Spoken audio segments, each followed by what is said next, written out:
This is Arkies in the Beltway, your look at national politics and the Arkansans influencing the discussions. I'm Alex Thomas, Washington correspondent for the Arkansas Democrat-Gazette, reporting from the nation's capital. Thank you for joining us for this episode of Arkies in the Beltway for the week of May 18th, 2025. Reconciliation remains the talk of Capitol Hill.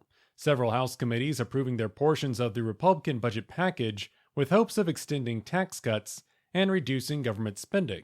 One such committee passing its legislation, the House Agriculture Committee. Committee leadership touting its bill will reduce federal spending by $290 billion over the next 10 years.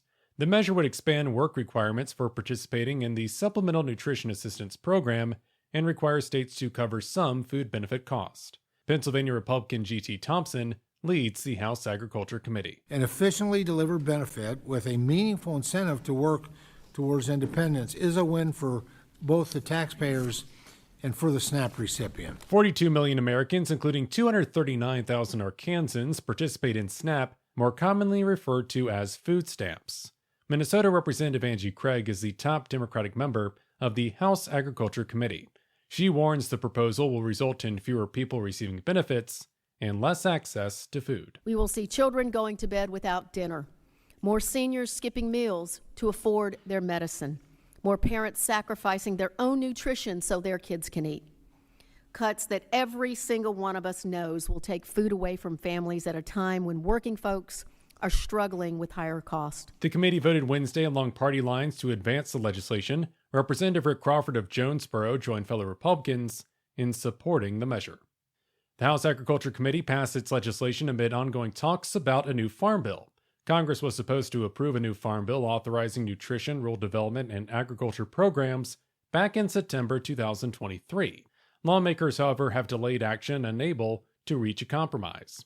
Farmers have been pushing for a new farm bill amid a period of stagnant reference prices, rising input costs, and inflation.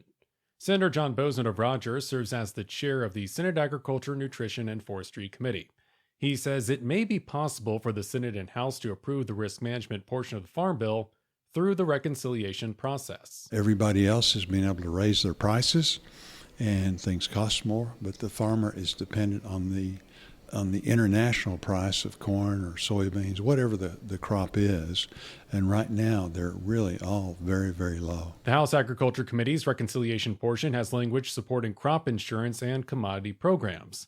Much of the spending under the Farm Bill supports SNAP and other nutrition programs. The House Energy and Commerce Committee approved portions of the Republican reconciliation measure. None of Arkansas's federal lawmakers serve on the committee, but committee members brought up the natural state throughout the two-day markup.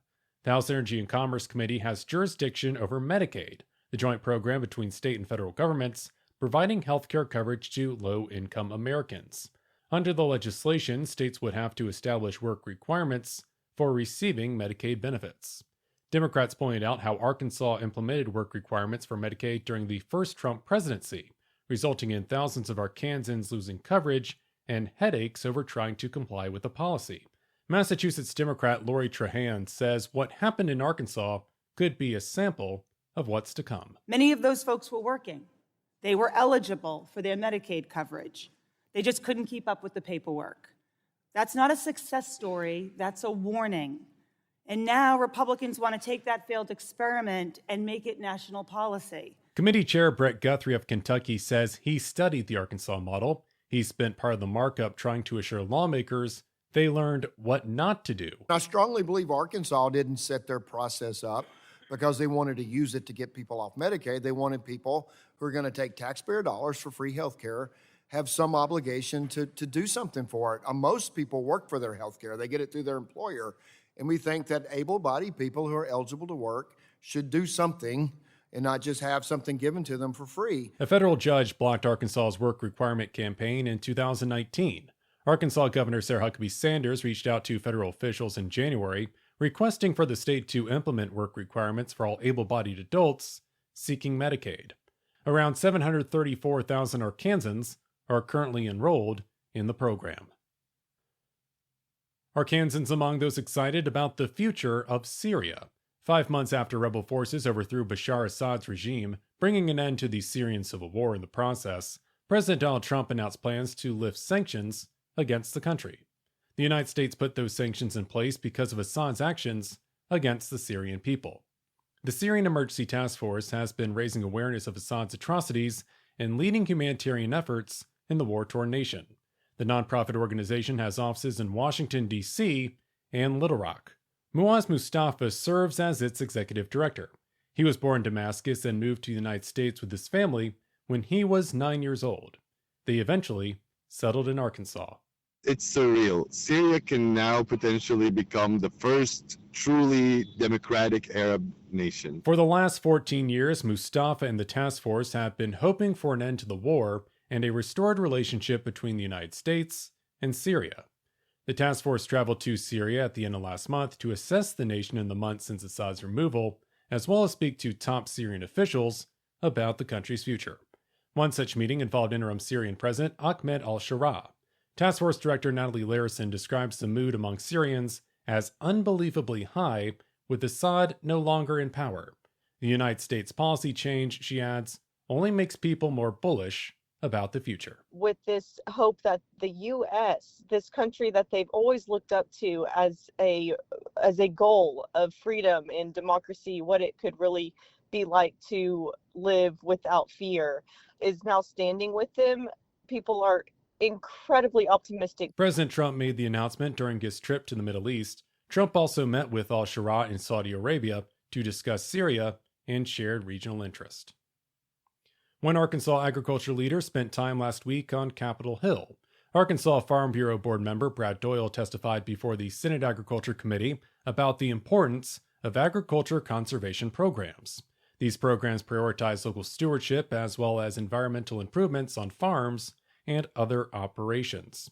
Doyle stressed the importance of the federal government supporting these initiatives, which are voluntary and incentive-based. The demand for these programs consistently outpaces available funding, leading to a need for more robust support in future farm bills. The future of the Farm Bill's conservation title has been a sticking point in bipartisan negotiations concerning the next package. Republicans want to reallocate Inflation Reduction Act funds into reauthorizing permanent conservation programs. They hope to prevent what they describe as a conservation cliff when the IRA funding expires in 2031. The House advancing Representative French Hill's measure to expand a protected wilderness area in central Arkansas. During his time on Capitol Hill, the Little Rock congressman has attempted to expand the Flatside Wilderness area by more than 2,200 acres, but his bills have never received a floor vote. That changed last Tuesday when the House approved the congressman's latest legislation. The measure would extend strict restrictions on this acreage to limit human activities that would threaten local wildlife and habitats. Hill says this addition completes the original plans for the Flatside Wilderness area that officials originally pitched 4 decades ago. With this final addition, the Flatside Wilderness area can continue to serve central Arkansas as a place of economic, recreational, and historic importance. President Ronald Reagan signed the Arkansas Wilderness Act into law in 1984, creating the Flatside Wilderness area and other protected spaces in the natural state. Hill's legislation would additionally rename this space as the Flatside Bethune Wilderness, honoring former Representative Ed Bethune and his work leading to the area's creation. And that'll do it for this edition of Arkies in the Beltway for the week of May 18th, 2025. A programming note, we are taking next week off for the Memorial Day holiday, but in the meantime, you can stay up to date with all news involving Arkansas at arkansasonline.com. Special thanks as always to the team down in Little Rock. I'm Alex Thomas, and this has been Arkies in the Beltway. Thanks for listening.